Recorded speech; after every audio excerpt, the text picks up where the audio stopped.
We decided to, as the planning committee came together, one of the topics that we thought would be really important for the Northeast region is how to select and appoint elders. I would add in there deacons as well, because really our process was the same. We did them all at the same time. I am Jimmy Hinton, the minister at the Somerset Church of Christ, and to my left, I put our wayward elders to my left. This is Bob Martin, and this is Elton Blenden, and we call him Tex for short. And you talk to him for a few seconds, you'll find out why. He never lost his accent all those years, living in Pennsylvania. One of the things that we see in the Northeast is, I was born and raised in the Northeast in Pennsylvania. I'm actually back ministering at my home congregation, which is pretty rare, I think, but it's working really well. I'll give you a little bit of history here in a second, but one of the things that we see in the Northeast is very often are churches that are established. They're pretty old churches, and they don't have elders or deacons. Very common in the Northeast. And so what those churches typically do is, by default, they adopt a men's business meeting type of leadership. We operated that way since I can remember, before I was born. And let me assure you from experience, I'll take the timid Keith Stotts approach. It does not work. Doing a men's business meeting type leadership never works well. I've never seen a congregation where that works well. And I've seen dozens of congregations with that type of leadership. Here are a couple of reasons. Reason number one, nobody really knows who the leaders are.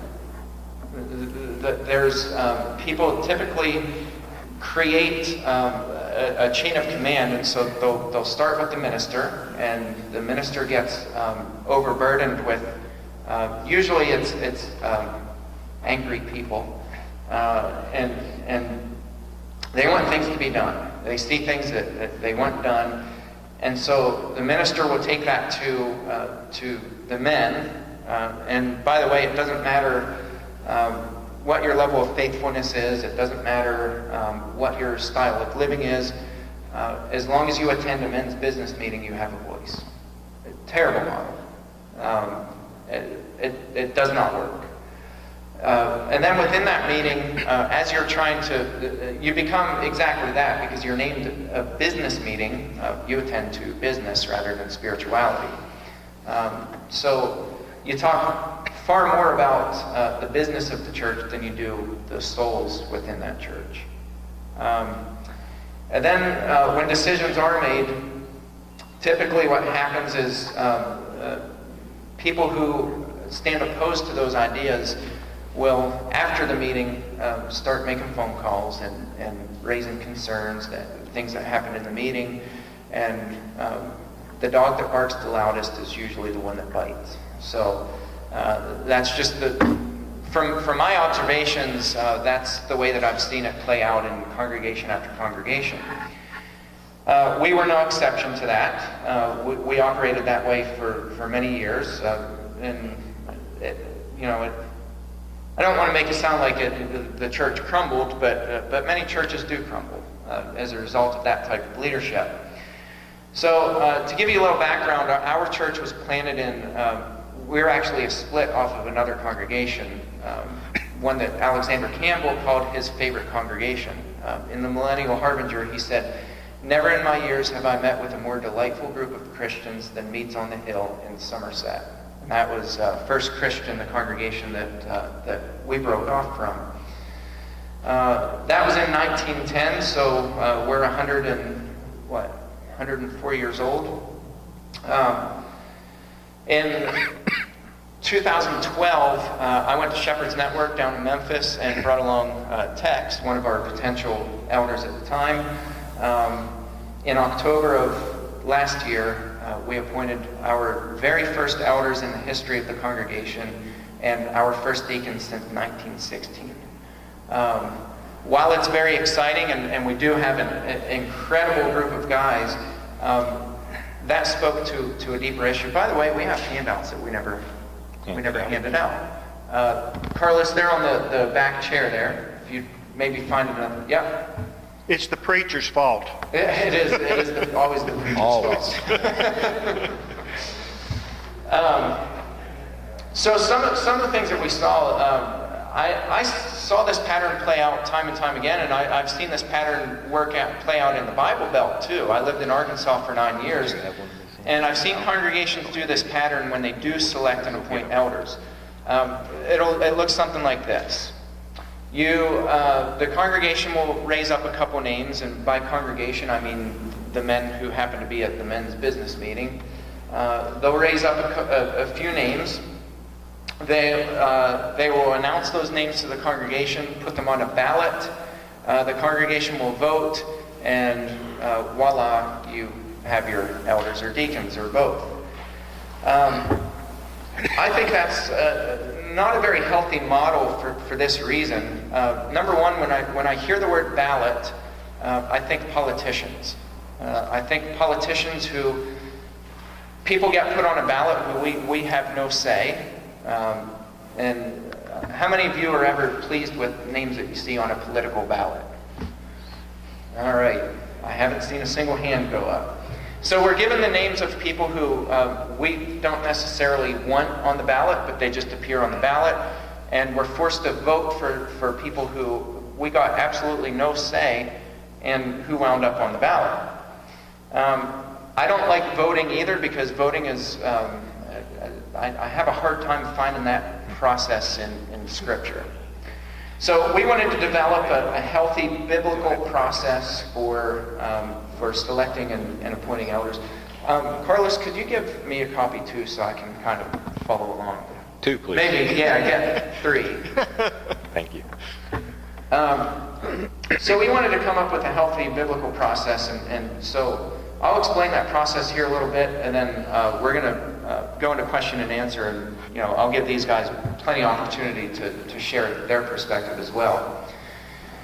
So what we did is we started coming up with a process, and I started with Tex and his wife, because they had been at Shepherd's Network down in Memphis, and we just sat down and had an initial meeting, kind of brainstormed a little bit. We said, what would be a healthy process to present to our congregation? So we came up with that and kind of spelled that out. So then we had an initial men's meeting, because that's the model that we were locked into. So we did that October 21st, 2012. And what I did is I talked about obstacles to selecting shepherds and deacons. We had been over 100 years without shepherds and almost 100 years with no deacons. Somewhere along the line there was a problem.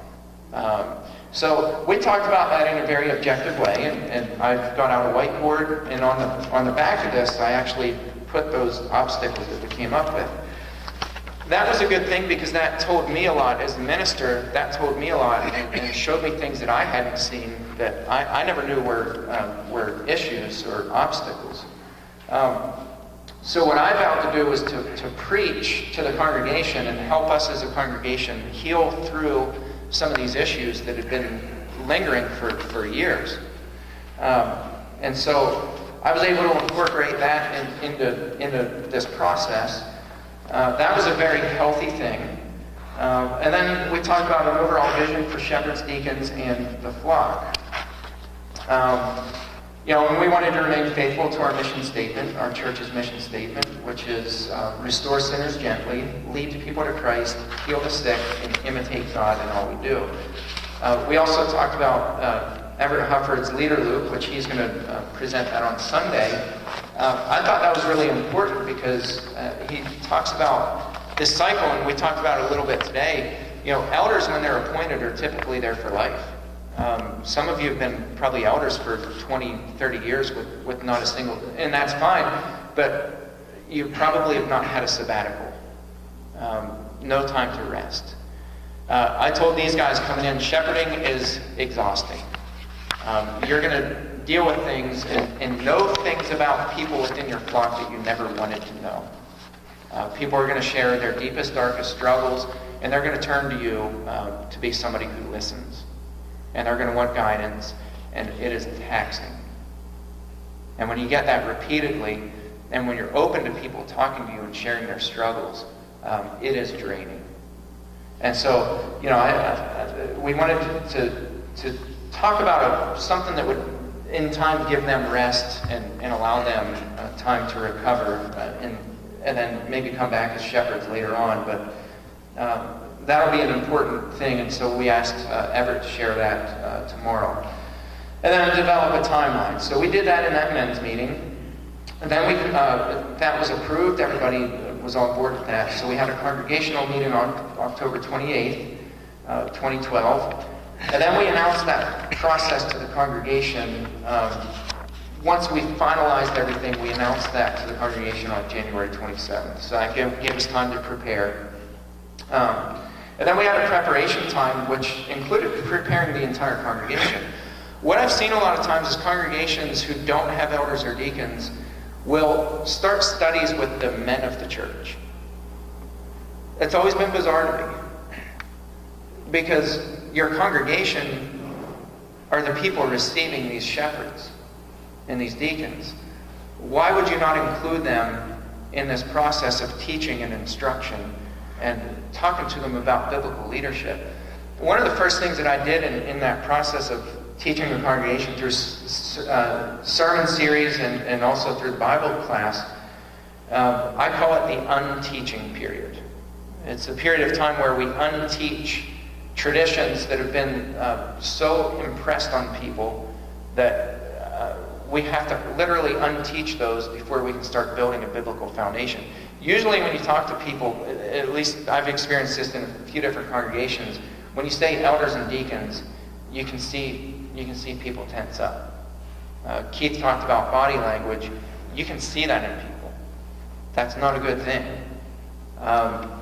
Never in the Bible do you find shepherding as this tense, oh, we got to prepare, the shepherds are coming. So we wanted to talk about a very healthy biblical perspective. So we did that and kind of laid that out in this timeline. And then the selection process, June 2nd through the 23rd, it was a month-long process where the congregation was given the opportunity to select members that they believed would be good shepherds and servants. I didn't want to give names to the congregation and say, here you go, here are names, we'll put them on a ballot, why don't you vote? I had in my mind 6 guys, just to let you know how that played out. I identified 6 people, three shepherds, 3 deacons, who my wife and I had talked and said, these are guys who have the qualities of the ministry of shepherding, and these are guys who have the qualities of service. Never told the congregation who those people were, who Natalie and I had been thinking of, because I didn't want to sway the congregation. I developed, with the help of a few other people, a questionnaire which is part of this. It's a questionnaire, one for shepherds and one for deacons, that's specific to those ministries. So for shepherding, it's things like, if in the middle of the night you have a family emergency and you've got to call somebody at 3 o'clock in the morning, who are you going to call? Who is a trusted person in this congregation who you would call? Because that person has been there for you before. And so those are shepherding type questions. And so we ask those questions just completely open-ended. Put the names down of people who fit these roles of shepherding or serving. Very ironically, maybe it's not ironic, maybe it's providence, but when those came back, I had an accountability team who I selected of objective people who were not potentials. There was 1 female, 2 males, and they were the kind of people that would tell me, Jimmy, this is idiotic. And I needed people who would have that accountability with me. I didn't want to make any decisions by myself. So what we did is we went through the questionnaires, and what we found was actually very surprising to me. There were 6 people's names who were very predominant on these questionnaires. 3 shepherds, 3 deacons. It was the exact same 3 people on both sides. It was split exactly how my wife and I had seen that in our minds. to us, that was affirmation that the congregation was seeing what we were seeing. From our perspective, we now knew that the congregation was seeing from their perspective. These 3 people were already shepherding, and these 3 people were already serving. So we never did have a church vote, by the way. What we did is we took the questionnaires, and we took the majority of people's names who appeared on the shepherding questionnaires and the majority of people on the serving questionnaires, and we raised those up as the potentials. I then met with each of those potentials and their spouses in their homes before we announced anything to the congregation. I let them know, hey, you guys are potential shepherds or potential servants. I spent about 2 hours in the homes of each of these individually. I just made a circuit, met with all 6 of these couples. I told them kind of what to expect and asked them if they had any questions about those ministries, about shepherding and about serving. They allowed me to see some things that I was blind to, and had some very good questions, and we had very good dialogue. We then had the determining process, July 1st through the 15th, and then an affirmation period where we held a congregational meeting on July 28th, and we announced the potential leaders. And then we gave the congregation 1 month just to sit on those names. We said we're not going to make any decisions. These are not elders and deacons. These are potentials. Lots could change, and lots did change in that month period. But we gave the congregation a month just to pray and reflect and think. And then we went through a survey period, October 25th through the 20th, and we handed out surveys, which are also stapled to this. And what the surveys did was allow us to assess each potential shepherd and deacon. The congregation had to put their name on those surveys or they went in the trash. We let the congregation know we're not taking any phone calls, no preacher hall meetings, as Keith called them. We need to talk about this person. The answer was no, not acceptable. And the reason for that is we didn't want to open up the door for anonymous attacks. It's very easy to happen in this type of process. If you have something to say about any of these people, put your name to it and let us know. I actually had 2 people submit their questionnaires, and because their name was on it, they called me up and said, "Did you do anything with those yet?" And I said, "I haven't even read them yet with my accountability team." They said, "We want them back." "Can you destroy them?" They said, "We said some things on there that were hurtful, and we want to reassess what we said and how we said it." Perfect. And so we shredded them and gave them fresh surveys, and I never did read them. I didn't want to read them. We got those back. And what I did is went through those with my accountability team. We removed the congregation's names from those and left just the content for the potentials. And what I did is I met with all the potential shepherds and deacons and went through those. And let me tell you, I've never had to go through that. I commend these guys because that's some pretty tough stuff. And nobody did any attacks, but hearing things about yourselves, and I'll let these guys share from their perspective, what that did. But what was really cool was that after I did that, and these guys, they weren't defensive. They didn't say, "Well, I never do that." They sat and they listened. Immediately, in all of the potentials, I saw a dramatic change in the way that they were interacting with people in our congregation. Because they now knew, hey, I didn't know that the congregation thought that, I come off as being angry. I'm not an angry person, but if I'm coming off that way, maybe I need to pay attention to that. I saw a dramatic change and instant maturity increase in all of these guys. And it was awesome. It was refreshing. So we went through the survey period and didn't find any objections to these guys. There were some who had reservations, which is perfectly fine. But in those surveys, we didn't find people saying, no, absolutely not. We don't want these guys as elders or deacons. So we assessed that. I assessed that and analyzed that with my accountability team. And then we announced the results October 20th. And then October 27th, I appointed our elders and deacons.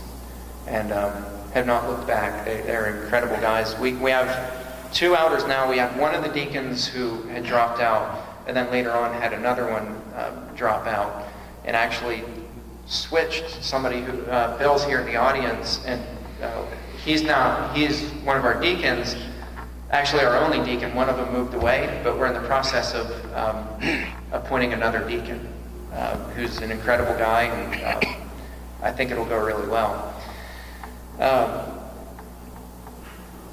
Ironically, Bill we shuffled him from shepherd to deacon.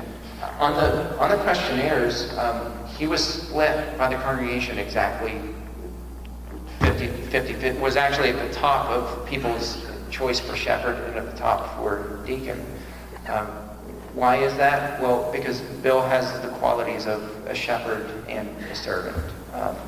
He's the first guy to step in. Harold, you know Bill really well. Bill's always the first to step in and step up. And, it works well. And, we love these guys, and it's pretty awesome. But we wanted to hit some key points here. I'll do these just very quickly, and then we'll go into question and answer. Or maybe I'll let you guys share a little bit before we do the Q&A.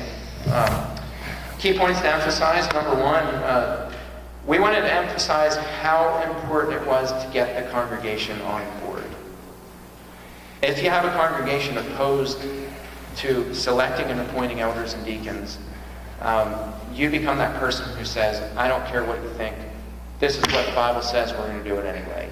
That never turns out well. It was extremely vital to get the congregation on board, and I think we did that very well. Also, we wanted to emphasize the importance of educating the entire congregation. Again, this is the congregation's shepherds and deacons.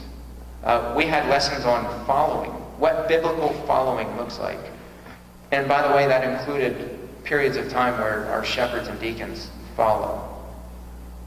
They're not always in a leadership, out front. There are periods of time where they follow other members of the congregation willingly. And finally, the last point, we wanted to emphasize how important it is for the leaders to set an example of people not agreeing with each other but still getting along and being unified. I can assure you, as innocent as these two look, there are times where we have clashed. We've had personality differences. Tex and I, we sat at other ends of the table because on the personality spectrum, we're about as far apart as you can get. We disagree on a lot of things. Never do we come out of meetings or praying with each other with tension. Never.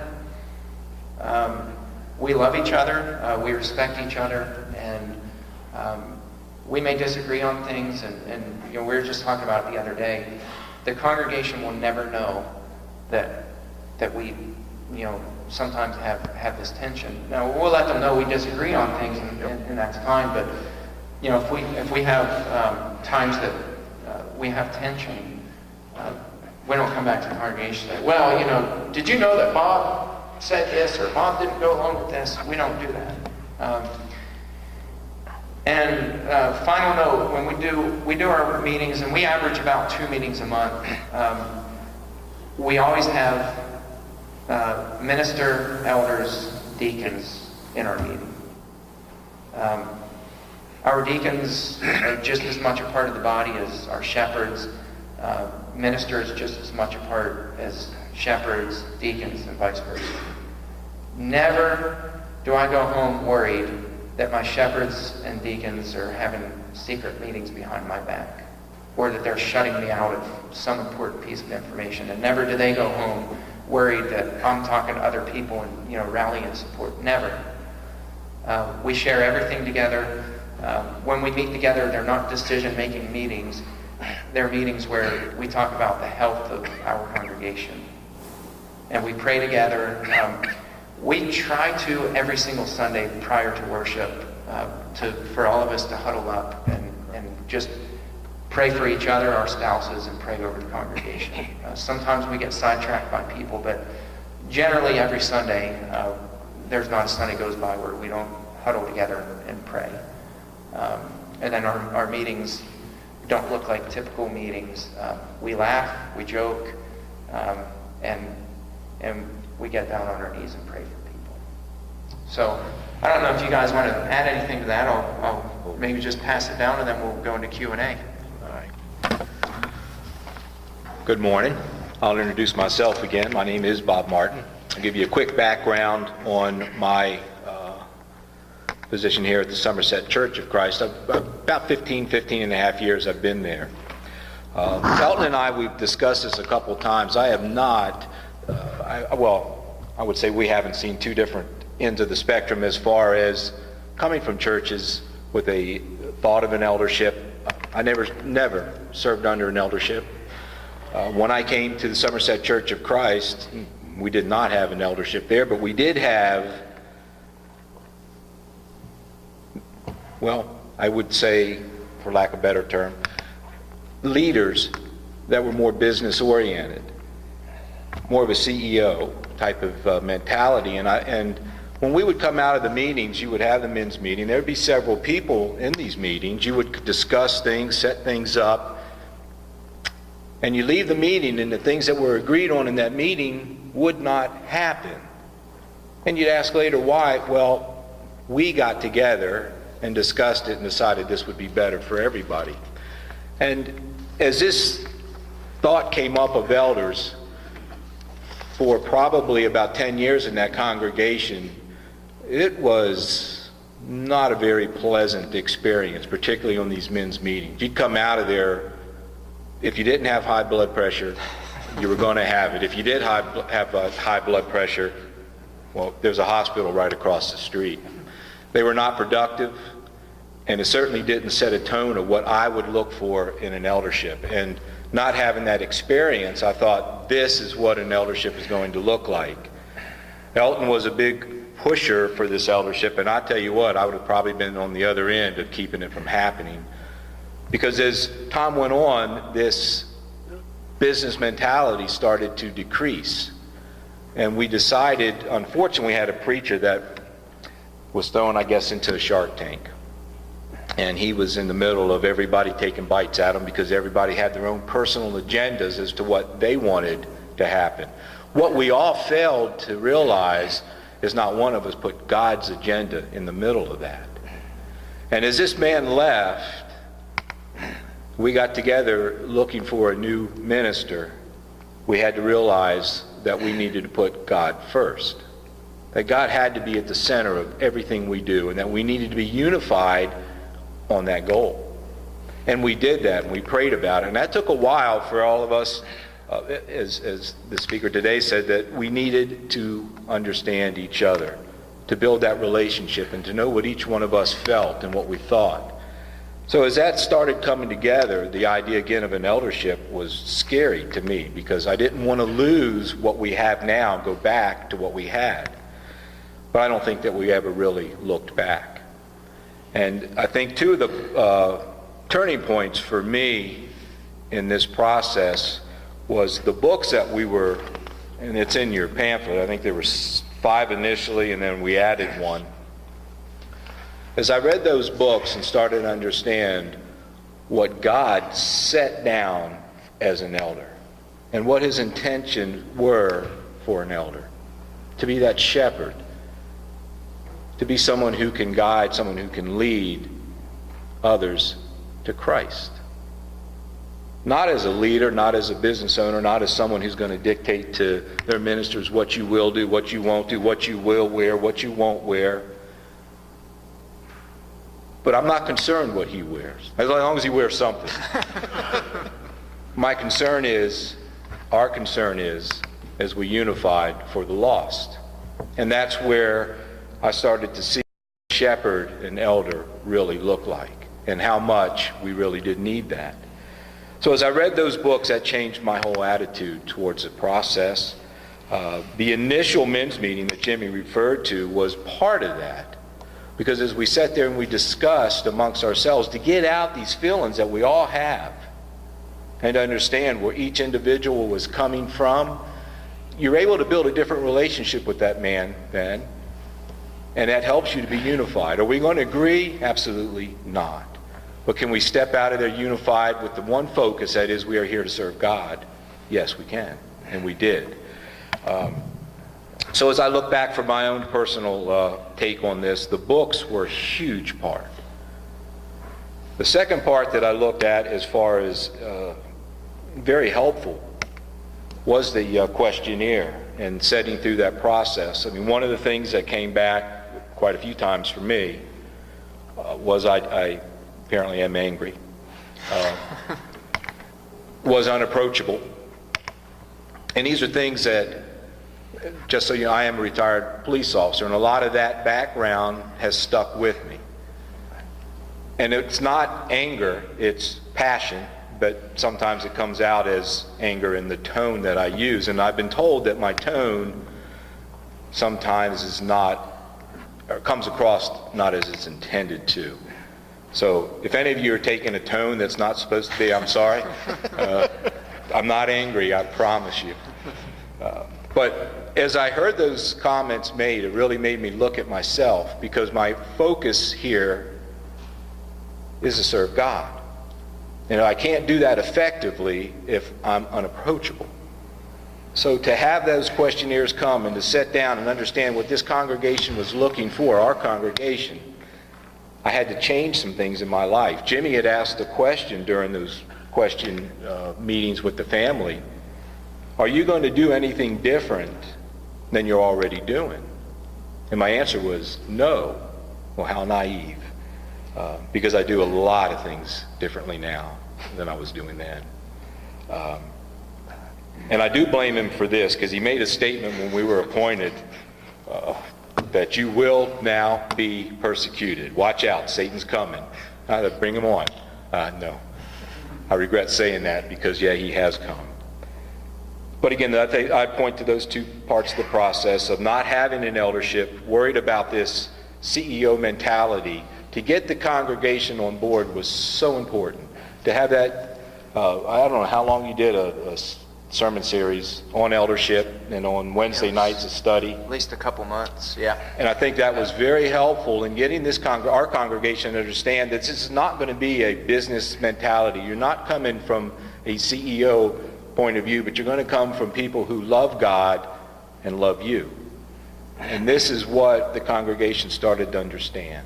And at that point, I did not have a desire or an idea that I would be listed as one of the elders or potential, but I was excited about getting them now. So I think we're probably speaking to the choir, but I think that's an important part of that process, to get that congregation on board, to let them understand what an eldership really looks like.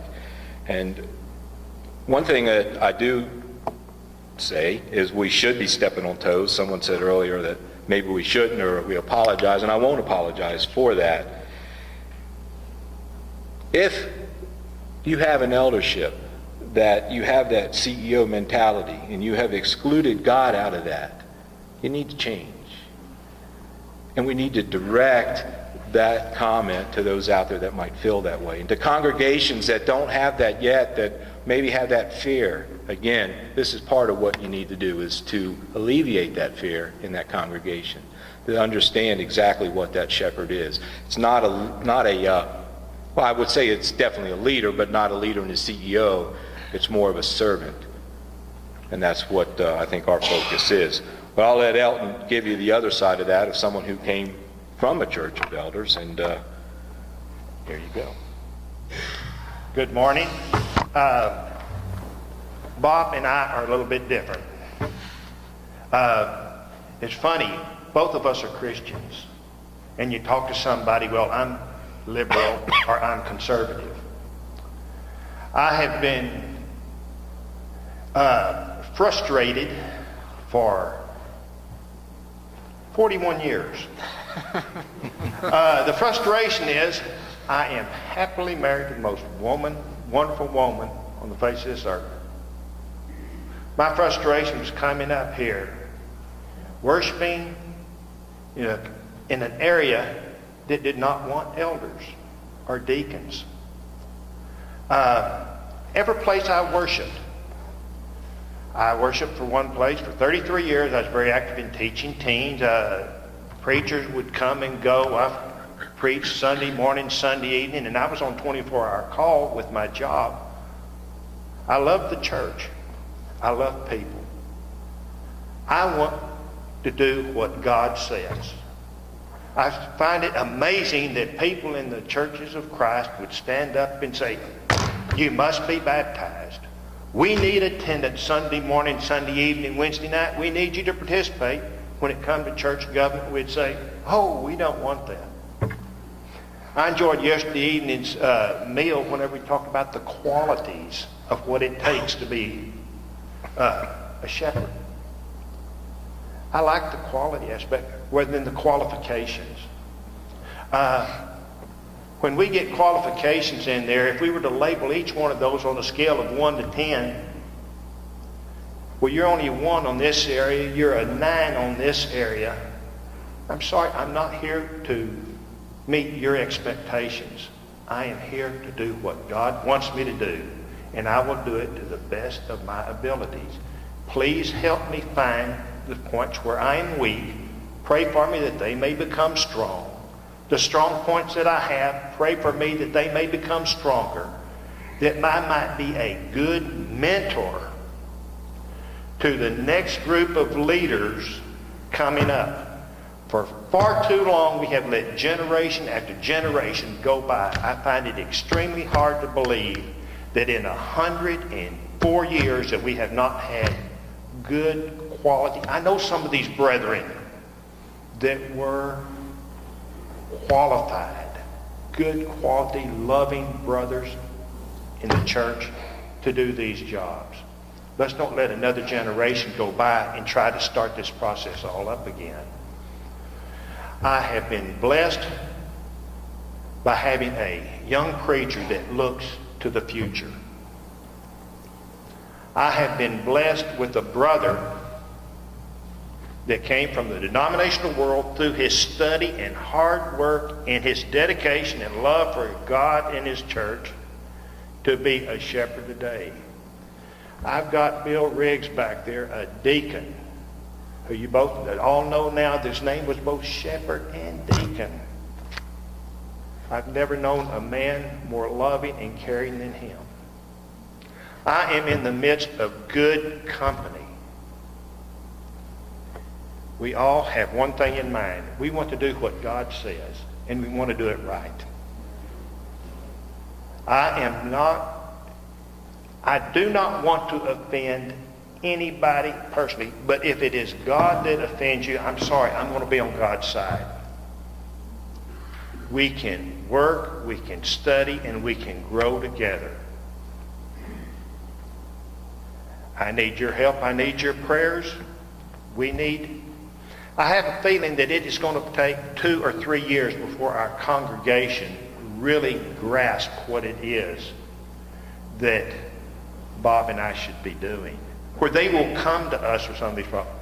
Something is, Bob and Jimmy and Bill are all very good at helping us be available for the congregation. On Mondays, Bob and I meet at the church from 11, typically around 2. If somebody wants to come in and visit with us. If they don't, we have some good study. We have had some good study. And then sometimes it's on Tuesday, sometimes it's on Monday, where Bill, Jimmy, Bob, and myself get together for a time of prayer and a time to discuss what we can do. I thank you for your time.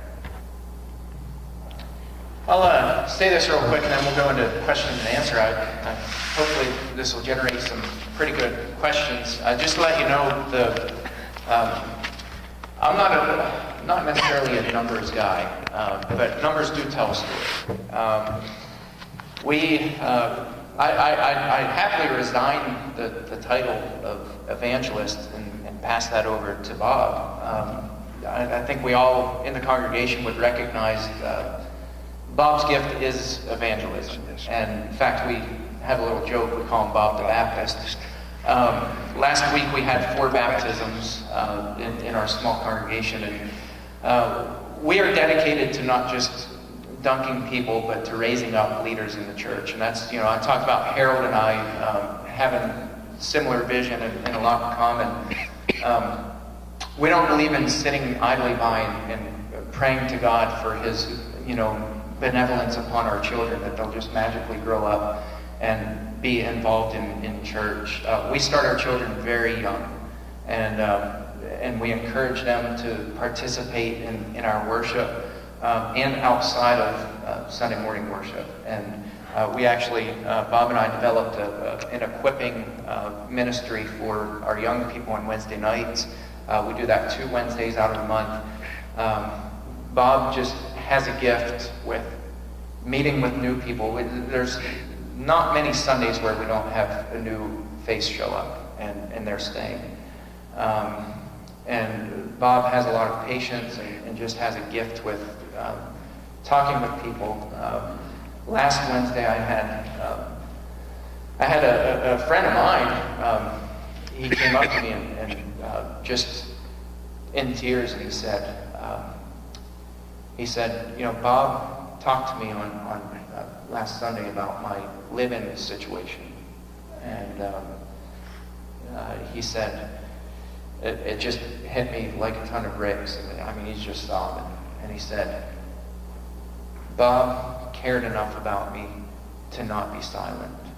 And he said the way he approached me was so loving and so caring. And he said, this boy's got to make some changes in his life.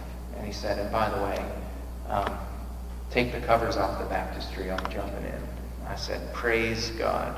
And it's that, I see that with these guys, and they're so gentle with people and protective. I love it. I love that we have shepherds who protect our flock. And I'm not talking about, people who think that clapping is, going to ruffle feathers. I'm talking about genuine protection, physical protection.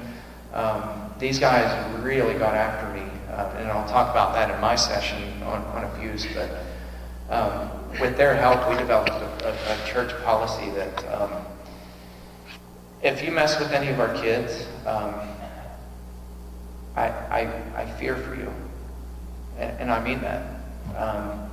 These guys take protection of our innocent and vulnerable very seriously. Praise God. Numbers, back to numbers. About 3 years ago, our average attendance was somewhere right around 69, 70 in that area. We keep breaking attendance records, and we just broke another one. We had 14 consecutive weeks with no attendance, one attendance under 90, and we had 86 2 Sundays ago, but several over 100.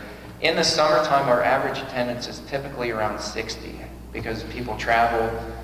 We right now have many people out traveling. Like I said, we constantly have new people in, and we have probably this year alone, I didn't count them, I don't keep track, but probably somewhere around 15 baptisms, maybe more.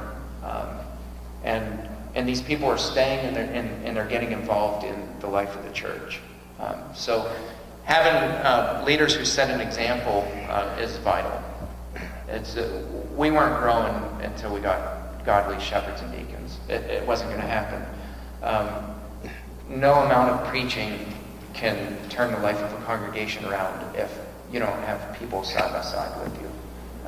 It can't happen.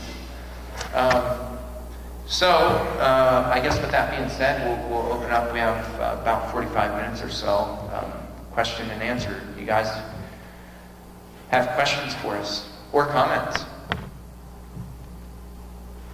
Yes. All right. First, your comments and questions. Give me a validation on your comments about running the church with a business deal.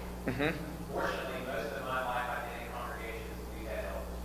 But for a handful of those years, two different places, we dealt with things in the business meeting environment. 3 of those years were the toughest ones in my Christian walk, and they have to be when I was in my mid-20s. In New England, Rock Connecticut. And it was an Navy community where you have a lot of Navy kids coming in, going to school, learning the trade and stuff, and heading out. And once a month, we had an business meeting. They were to be a voting member. We had to be every consecutive month. Okay? And so that gives you a little bit of a sense of the environment. Yeah. We hired a preacher, and we hired about 50, 149 young. You can imagine how well that So just a little bit of validation. Okay, and the question, when you solicited the names of the congregation, people who you felt were candidates to move into these roles, do you have names that were given other than those 6? Yes. How do you handle it? I mean, we have done similar things. I know how we handle those. Yeah, we actually had, the question was, did we have any names besides for those 6 who were put down on the surveys? And I just realized, just as a side note, we only have a questionnaire for the deacons. I overlooked when we put this together, the questionnaire. We do have a separate questionnaire for shepherds. So we have one that's specific to shepherding and one that's specific to serving. So I will try to remember to have my secretary email that out to all you guys. We have most everybody's email addresses. I will try to get that out to you guys. But the question, did we have names besides for those 6 who were surfaced? Yes, we actually had quite a few. To me, it was surprising how many names we had, which was a promising thing because it showed, for me, a lot of the work has already been done for looking to future people. Because what that did for me, and I think to these guys as well, is it raised flags up of people that we need to be looking at. And you know, there were some who were, I mean, very close as far as numbers were concerned for how many times these names appeared on questionnaires to these guys. And so those are the people that we're going to start working with because those are the people the congregation already sees something in them that, you know, they have gifts of service or shepherding or whatever. So yeah, that did happen. I don't want to get off on this. We did have some women's names who appeared on the deacon side of things. That didn't surprise me, for the reason that we have women who are already filling those roles. And so, you know, Harold talked about a little bit, you know, we joked last night throwing Everett under the bus. But the question was raised to me by one of our members at a congregational meeting. If we had a woman who, say, her name appeared as many times as one of our current deacons, how would you proceed? I said, anybody else want to take this? My answer to that was, you know, we don't have to attach a title to women to recognize what they're already doing. And in my opinion, for us to appoint a deaconess, and ironically, the congregation that we split from, First Christian, still has deaconesses. They had them when Alexander Campbell was coming to Somerset and preaching. I went for our 100-year anniversary. I looked through. They had tons of deaconesses when Campbell came and preached there. It was his favorite congregation. I'm not saying that we promote it or endorse it or whatever, but my answer to the congregation was, if it's going to cause division in the congregation, no matter what we believe biblically on that stance, why do it? Why cause division in the congregation? So what we did is we said, we're going to take these women and we're going to encourage women who are already serving and step back. Harold, I've adopted a term that you've said many times, but it's called permissive leadership. Leaders that don't string red tape up all over the place. I really had to work hard to get our congregation out of that mentality because it was so ingrained in people. I don't think intentionally, but that's just with the men's business meeting structure. Everything has to have approval because you have no leaders. So people would come to me all the time, and still every now and then I get little trickles, but is it okay if we, if we give extra money toward this ministry? My answer is, if you're going to do something that blesses somebody else, do it.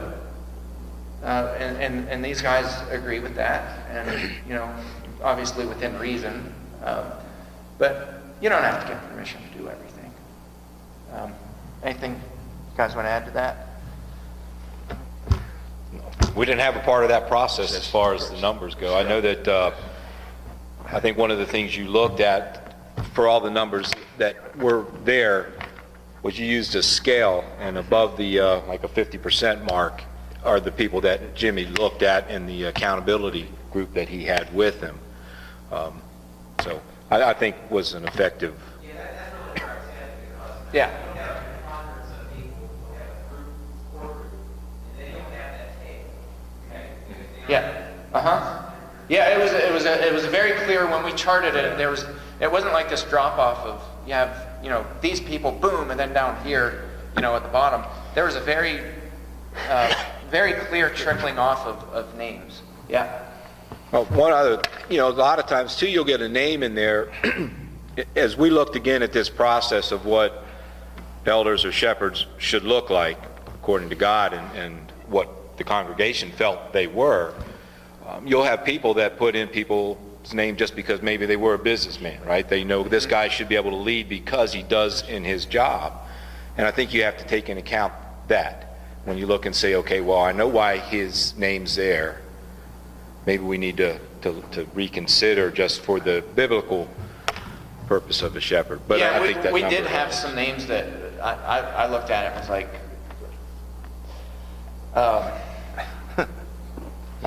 what do they see? So we did have a couple of those that you just look at and you're like, I mean, you haven't seen them in 6 months, Grace of Church building, no involvement whatsoever. And so you had a couple of those names, but those names didn't surface to the top. They won't surface to the top. If you have objective questionnaires like that, that are genuinely asking, who are you going to call in the middle of the night?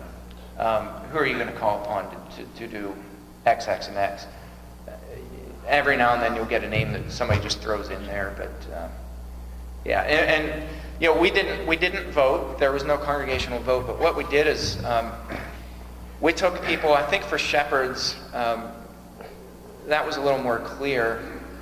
We had so many names for deacons that it really dropped people down. So there was no like 80%, this person. All of those people were hovering right at the 50% or just below of people who turned in questionnaires. And a lot of people didn't turn in questionnaires. And, I mean, we pleaded and begged and announced and communicated, and it's just going to happen. You can't force people to fill them out. So we went with what we had, and I think for deacons we set that bar at like 48% or somewhere around there of people who filled them in. And we didn't have any issues. There weren't people who said, well, no, the majority of us didn't want this person. You didn't have any of that because you didn't have ballots. You didn't have voting. And so people, they put names down. And what we've heard from our congregation is, and some people are opposed to these guys and don't feel that they're qualified or whatever. But they've come back and they've been open about that, and they didn't remain anonymous, and they said, but these are our shepherds, and we stand behind them. We may not agree with it, but we stand behind them. Great. So, we don't say, well, let me convince you that these guys are spiritually, they have the spiritual qualities. We don't do that. We say, if you disagree for whatever reason, you're entitled to that. And we love you and we appreciate that attitude of, we may not agree, but these are our shepherds. And they are our flock. And they're our flock, right? So. Back there in the back, and then I'll get you, Dion. Yes. I think you did an excellent job with your selection process. And I commend you for that. Your team that in tenor. And I also see that you have inspired a number of published resources. Mm-hmm. Yes. If you find anything helpful, getting some external human resource person is coming to assist in your process? Yeah, I guess I can probably answer that a little better because I was on the very forefront of this. I'm a firm believer in networking. It's something that you find in the Bible all the time. You find churches extremely networked with other churches, extremely networked. We are not good at networking with other congregations, and I don't know what it is. Part of it's probably cultural. Part of it's maybe a little bit of ego. I don't know what, and part of it's because we're autonomous churches, and so we hold true to that. I networked a lot with people. I called people. I emailed people. I said, what was a process you went through? I had probably, throughout the whole process, I'll bet I had 50 people who I would consider mentors that I talked to a lot. J.B. Myers was one. He wrote the book, probably not a well-known book at all. It's just simply called Elders and Deacons. And I went to school with J.B. Myers' son, Joey Myers, at Harding. And J.B. wrote the book specifically for churches that don't have elders and deacons. It's the only book I know that's specifically written for churches who don't already have elders and deacons. And so he lays out a process. I took some of the stuff from that and spoke with JB on the phone several times and just asked him for advice because he's been through this process a lot. We took some of the stuff that he used and really we came up with our own process based on adaptations of multiple churches' processes. So there was not one process that we looked at and said, yep, this is it. So, even for you guys, this is a process. This is not the process. The point is, take your congregation along with you. Don't do this behind closed doors, and don't just raise up names, give them to the church, and say, cast your ballot, because those are throwaway opportunities and they're throwaway moments. And if you're treating your shepherds and deacons like a name on a ballot, then that's the value that your congregation attaches to them as well. So yeah, the answer is I relied on multiple people and books, and I came up with this bibliography, and I'd read all these books prior to giving them to our potentials, but I started off with giving these books, this list to all the men of the congregation, because at that point we didn't have potentials. I said, every single man, and your wife too, should read these books. So I created that bibliography. Incidentally, on appointment day, I appointed 5 guys, 2 deacons, 4 guys, 2 deacons, 2 elders. They were the only 4 who had read every single book. And I thought, we got affirmation after affirmation that these guys were dedicated, they were committed, their hearts were in it, and that was all affirmation of that. Dion? When we've gone through our selections, it's always we evaluate not just those. We have a process that we go to, let's say we have 8 people now, we go to 8 people, there may be 4 people who step over the clock. Mm-hmm. Yeah. So the question always becomes, we had an overwhelming response for people not being this person, why apply. It leads me to believe that there's something about the culture of leadership of shepherding that is intimidating, something. So as we shepherds of this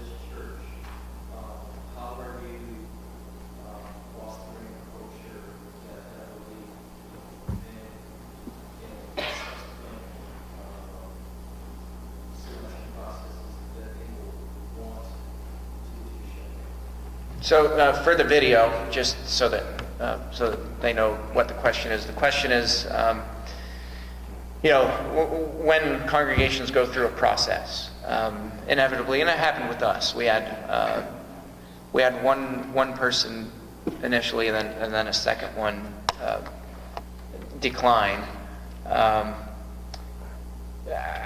You have that fear and whatever it is, maybe stigma that, no, I don't want to be a part of that. The question was, what are these guys doing as new shepherds to promote an atmosphere where people are not fearful of shepherding and serving? I'll let both of you answer that.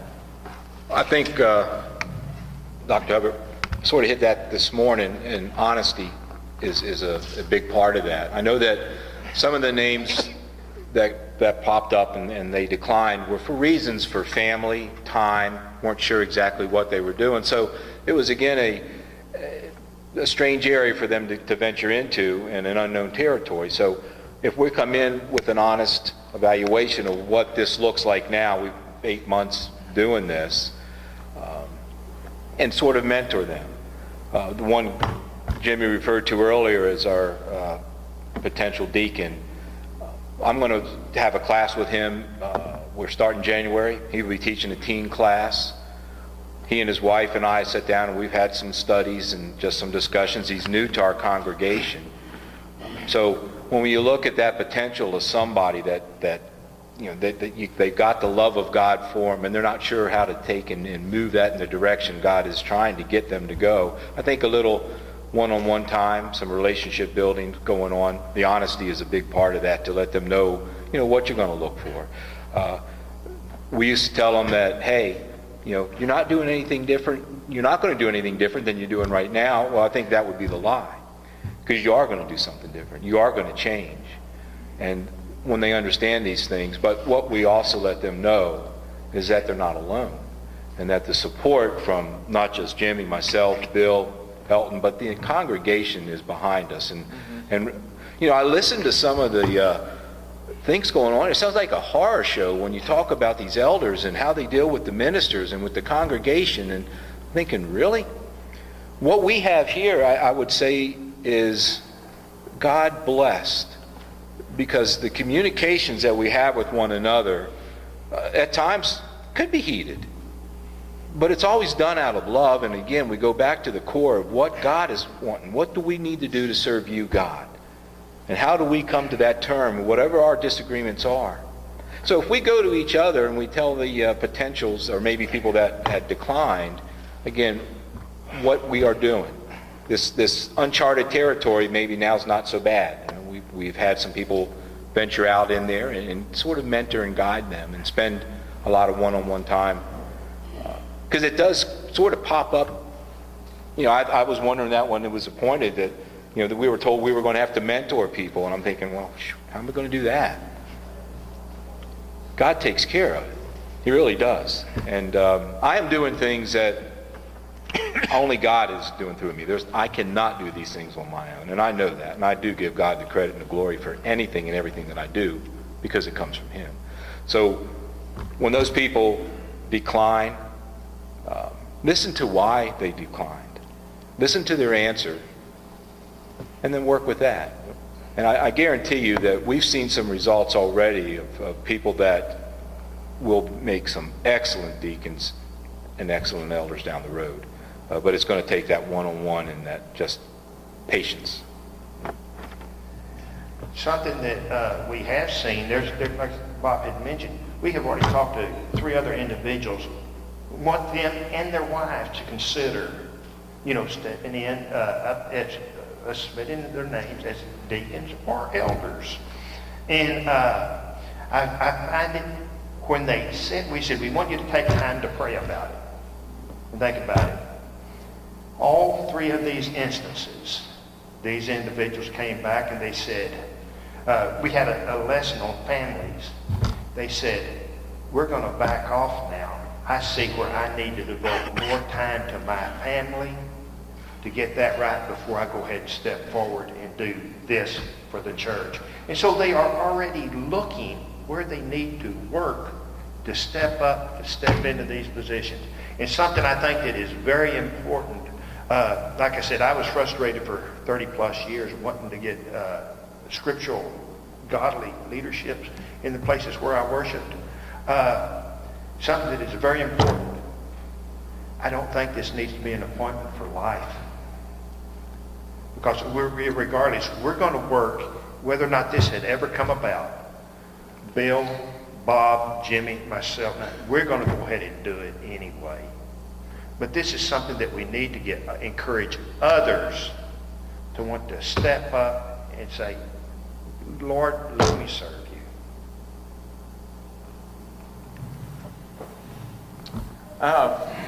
Yeah, I mean, I'd add to that a little bit too, and these guys really set an example, and I think take that stigma away, because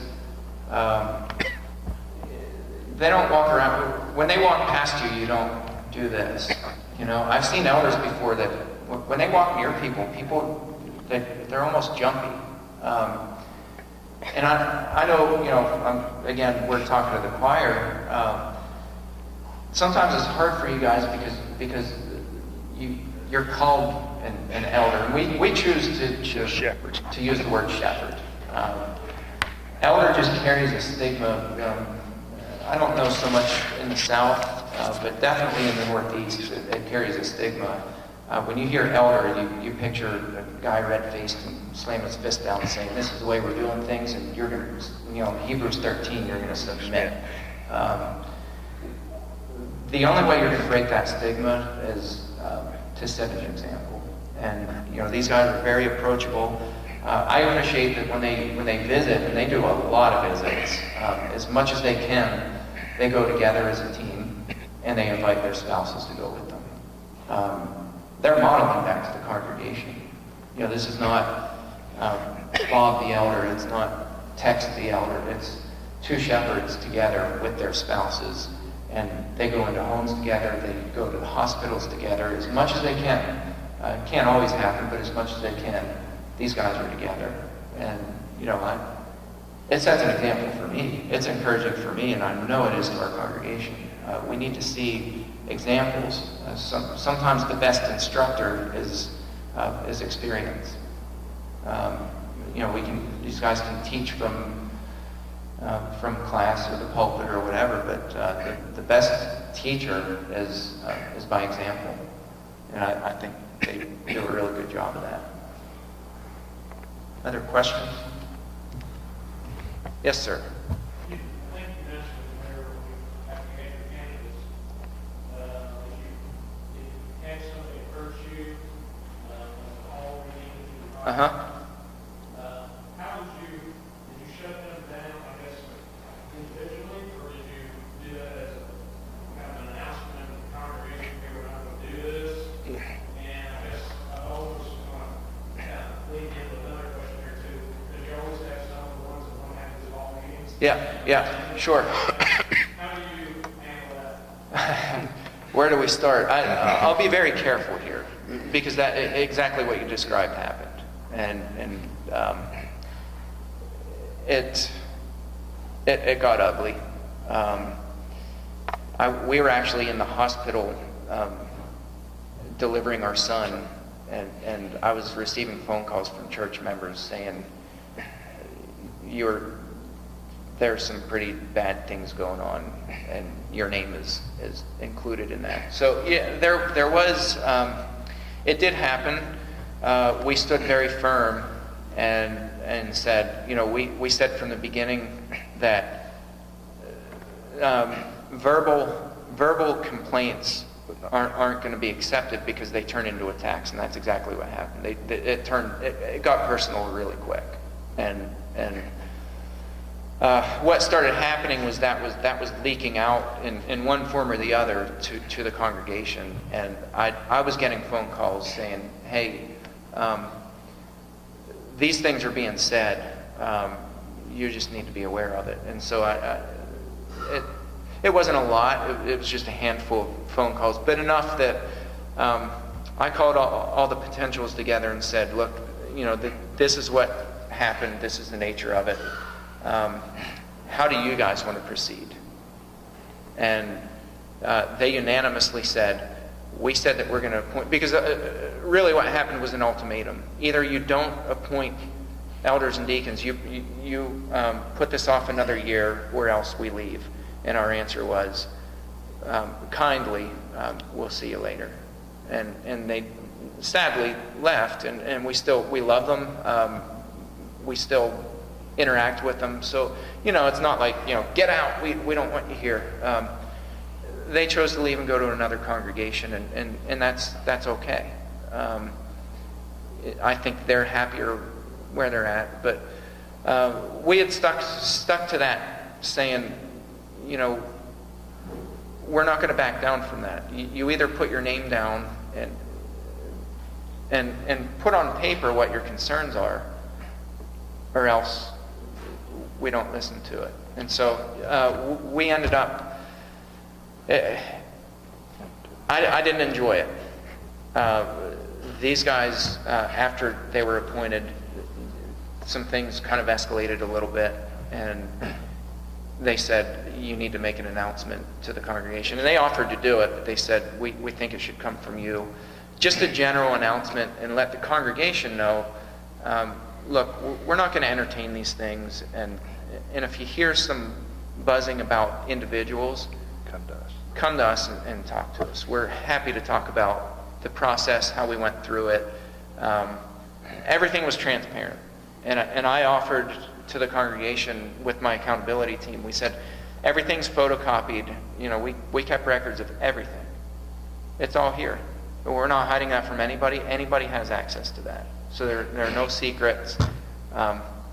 With the exception of the surveys that people put their names on, we would remove those names, but allow people to see what people wrote, not who wrote what. And I didn't even do that with these guys. These guys didn't even see who wrote what about them, because I didn't want them to be tainted. In ministry, ministers learn really quickly.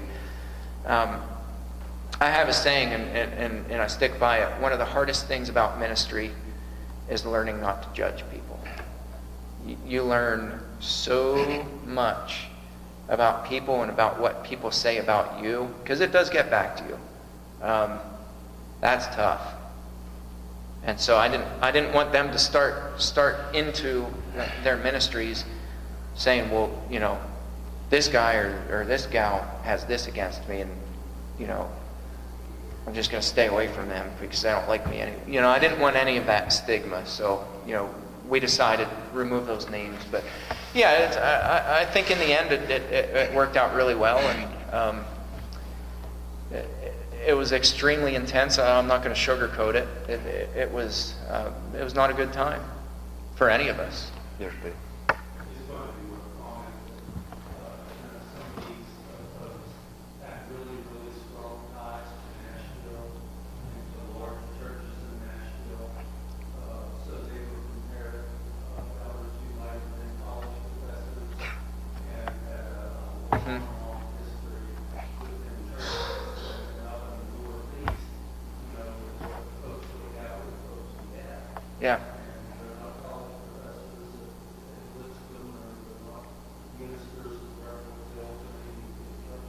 Yeah. Yeah, that's a very good point. Thank you. Yeah, I mean the comparing to other people, and I think I don't want to steal the time here, but what I experience a lot too is I travel a lot. I go to a lot of congregations, and I see something it's not intentional. I don't think elders and deacons intentionally do it, but they hide so much of the garbage from the congregation, where we say, let's be transparent. And you don't have to spill everything that happens that's bad and raunchy, but let people know, look, there is no glamour in healthy churches have problems and conflict too. It's their response to that conflict that makes them healthy. A healthy congregation is not the absence of conflict. A healthy congregation is resolving conflict in a healthy and loving way. So, letting people know that there was a big, and still is a big learning curve with our congregation. I mean, we're in uncharted territory. Many of those people have never worshiped at any other congregation their entire lives. And so what they see is what they know. Ever? One thing I've observed is, no matter what the reason is, if a church has gone a long time without elders, this is a transition from self-appointed leaders to appointed leaders. Yes. There will be all kind of reasons for it.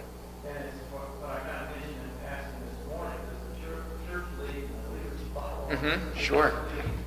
And the church follow. If that changes the whole culture of the church, to actually have leaders who do as a responsibility. And there are some who, they're just skunks. They don't want to give it up. And you have to be firm as you were and fair and allow for that leadership to develop. I applaud you in this group that you did that. Yeah, and it takes time. It takes extreme patience, and it takes time. And this started back, and I'll put this up on our website, but on the bibliography, I have a link to our church website. Right now it's blank. I just didn't have time to plug my resources in there. But back in 2009, and this wasn't a planned progression, but I just was thinking on paper. I ended up writing a 19-plus page essay on eldership and what does that look like, and authority, and and all these things, and I really fleshed that out and handed that to our guys back in 2009, and then things kind of fizzled and then picked back up again. But I went back and reread that this past week, and I think it's a good resource, not because I wrote it, but because it's in the mind of somebody who grew up in a congregation where there was always resistance, and there was always that saying, well, we don't have any qualified people. My response is, then make them qualified. That's our duty. That's our responsibility. Paul writes Timothy and Titus. He's not saying, go and find the cream of the crop. What he's saying in essence is, you find people, you mold them, and you help them get to this point. That's why I prefer, too, the term qualities instead of qualifications. Yep. Paul's not giving Timothy and Titus a checklist. He's talking about qualities and helping people to attain to that level of maturity. So yeah, a very good comment. Response. Does take time. Yeah, go ahead. Since we're on this topic, I'm going to just throw this out there real quick. If we would go back to the mentality that our congregation had prior to, Jimmy coming in here and our becoming a little more unified, again, it was more that mentality that a couple guys were the leaders. They were going to make decisions, good or bad, whatever. One of the individuals that Jimmy was referring to, the name was me. I was apparently being attacked, didn't understand why or know why. It didn't matter why. But when Jimmy talked to me about this, I had to cringe a little bit, because my mentality was to go right back to where we were. Someone's flexing their muscles, this process is over. And that's what would have happened. Yeah, at one point you even made the comment that I'm going to remove my name. Yep. And so we had there was a roller coaster moment where I was pulling people back, and at one point, just prior to the appointment, my wife and I threw our hands up and we said, I said, Natalie, I'm ready to pull the plug and just say the church was right. We'll never have elders and deacons, but we we kind of prayed through that. So and I'm very grateful. That's my comment here, is I really want to commend Jimmy for the process, because what didn't happen was exactly what I thought would happen. What did happen was support that I've never seen in that congregation before. And what that did for me as a potential to come into this as a shepherd, I can never explain what God did to me that night. Because to see Jimmy take that stand and know that this was going to be a hellstorm coming, and he took that. So he knows this. We've talked about it, and I admire him so much for it. And I love him for other reasons, but that just built the respect that I had for him. So this process is going to be bumpy roads. But the honesty, the openness, if he could have easily just not came to me, and that would have actually been how it would have happened. We would have never said Years anything ago. to me. It would have just been over. My name would have been removed, explained. Nope, don't need the explanation. It just happened. But again, that process of being honest, open, is just so important. And one of the things we do also, and I don't know, this seems like an oddity as well, is we'll have a congregational meeting. And after that meeting, anyone in this congregation is welcome to attend the elder deacon meetings. It's not closed door, it's open to, well, any of them, they can come in.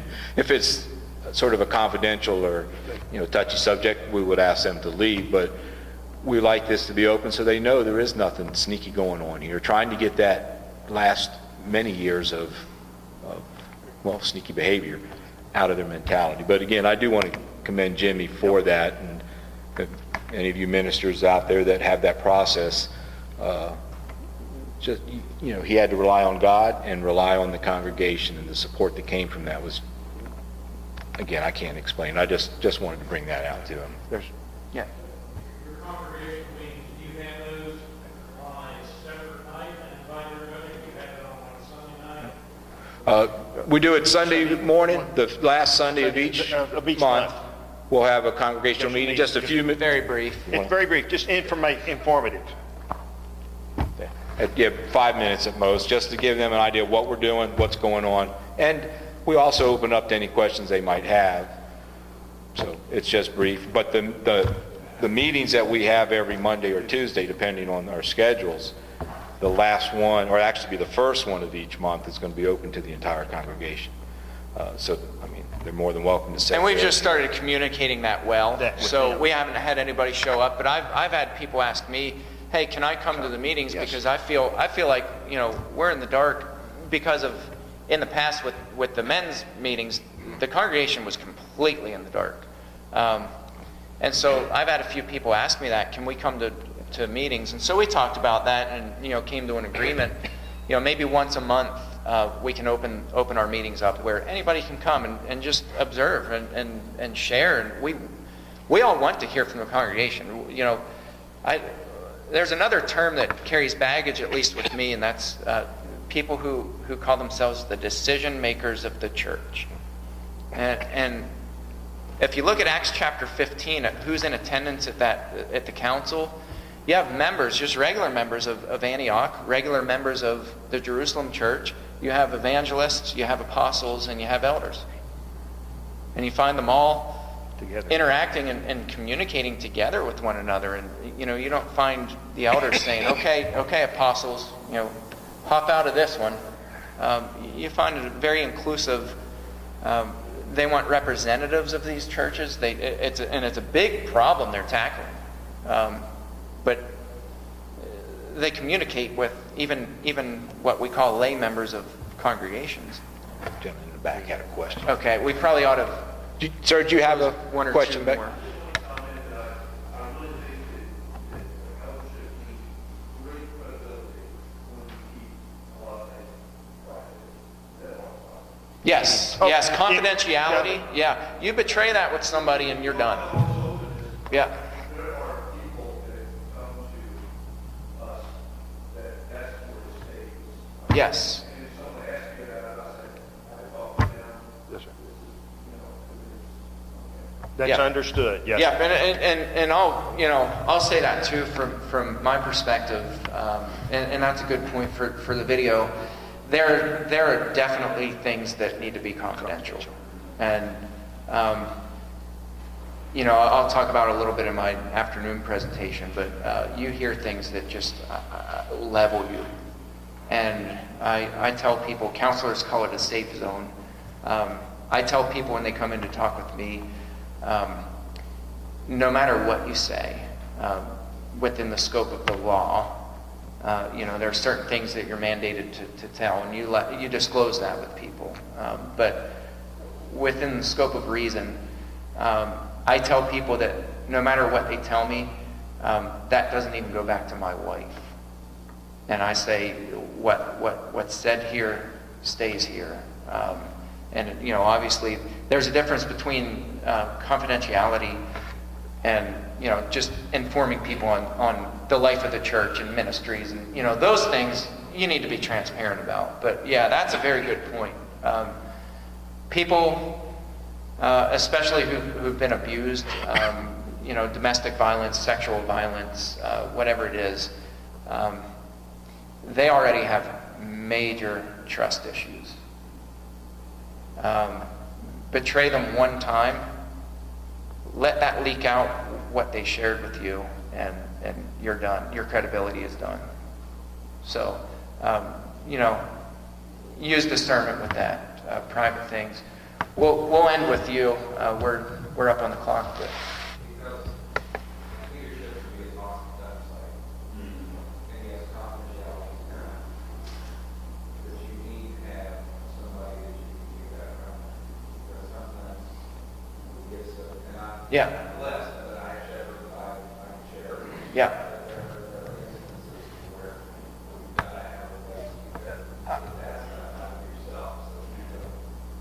I agree with that. He's saying that sometimes you hear things that you need to share with somebody and mull that around with somebody. I can say this, and I'll be careful, but I'm meeting with somebody right now who has been betrayed time and time and time again. And when this individual came to me, she said, I don't think I'll reveal anything to you because I don't trust people. And within 2 or 3 weeks, she disclosed things that she had never disclosed to anybody ever, and came back and wrote me a message later that day and said, I'm in a state of shock that I shared these things with you, and I don't know how it came out. I know how it came out because I made myself very approachable and gave permission. It was things that were outside of my area of expertise, and so I didn't share it with these guys. I won't share it with these guys. But I have a partner who he's a clinical psychologist and has years and years of experience, and so I did privately talk to him, and he knows this doesn't go beyond anybody but us two. And it wasn't it wasn't me needing to vent. It wasn't gossip. It was, I said, I really don't know what to do with this, and how do I bring her from here to a place of healing? And it's, incredible multi-levels of trauma that it's just not my area of expertise. But she won't go to a counselor because she's had bad experiences. All right, very good questions and comments. I hope this is helpful. Like I said, on the bibliography where it says more resources available at, when you go to that link right now, there's nothing there, but there will be. On Monday, I'll make sure that I quickly put those extra resources up there. Thank you all for your questions and comments, and we'll take about a 15-minute break, and then 12 o'clock we'll head in for lunch and listen to the Turners. Thank you, guys.